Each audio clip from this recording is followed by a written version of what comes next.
Est-il tabou d'être marié et de décider d'attendre pour avoir des enfants?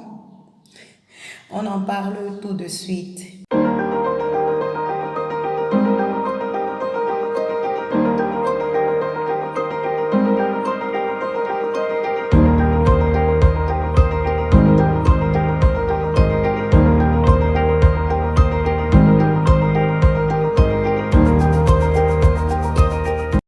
Bonjour mon ami, je suis Isabelle Talla, élévatrice de standards, promotrice de l'œuvre Tabou mis en terre, la plateforme qui éradique les tabous, qui anéantit les préjugés, qui expose les stéréotypes afin de te rendre libre et épanoui dans ta génération, dans un temps comme celui-ci pour lequel assurément le Seigneur a prévu que tu réalises de merveilleuses choses. Et pour cela, il faut que tu puisses faire tomber plein de tabous et rechercher le standard du royaume des cieux, le standard par excellence. Donc, qu'est-ce que Dieu pense vraiment de ce sujet de ce qui concerne le temps pour accueillir les enfants? Déjà, la Bible nous dit qu'il y a un temps pour toutes choses. Et en termes de couple, il y a un temps effectivement pour se marier, un temps pour se marier, devenir conjoint, et un temps aussi pour avoir des enfants, c'est-à-dire devenir parent. Voilà. Donc, de la même manière, je l'espère de tout mon cœur, mon ami, que tu t'es préparé au mariage pour faire le choix de ton conjoint, pour rentrer dans le mariage, pour apprendre les principes, les clés pour que ton mariage soit un succès à tous égards. De la même manière, il y a ce travail aussi qu'il faudra faire pour être à la hauteur, pour pouvoir accueillir un bébé avec la connaissance des principes et des lois effectivement mises déjà à ta disposition pour pouvoir être un bon parent.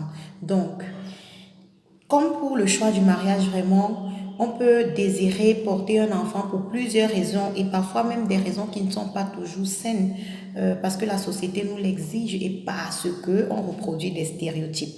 Donc, mais est-ce que c'est mal si par exemple toi tu as envie d'attendre un peu? Je te dirais non, mais je dirais que ça dépend. Qu'est-ce que tu as prévu de faire dans ces temps d'attente et quel temps est-ce que tu te donnes? Du moins, quel temps est-ce que vous vous donnez? Parce que ça devrait déjà être une décision commune. Vraiment, vous devez être alignés sur la même longueur d'onde. Ça peut être pour des raisons professionnelles. Peut-être l'un des conjoints n'est pas proche, il n'est pas dans le même pays, dans la même ville.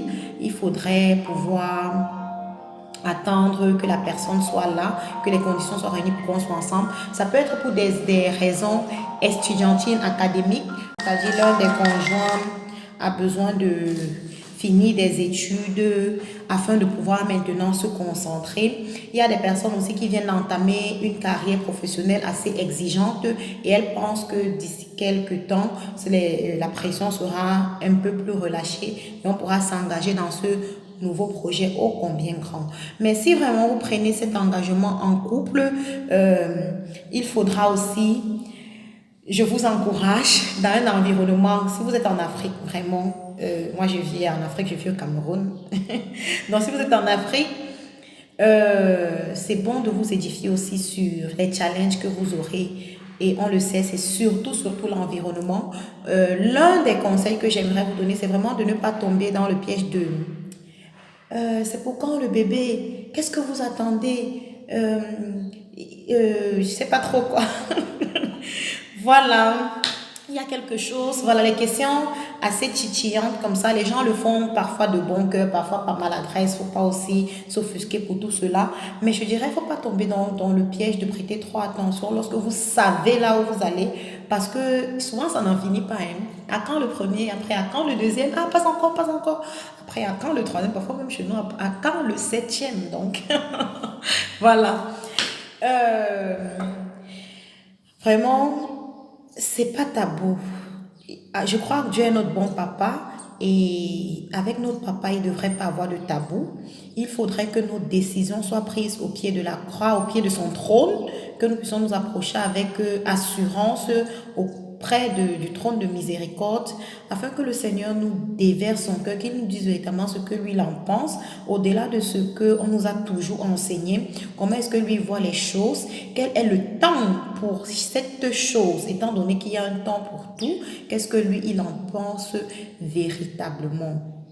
Avoir vraiment la paix avec ce sujet et bâtir sa vie, savoir vraiment là où on part, que ce soit clair et précis dans notre tête.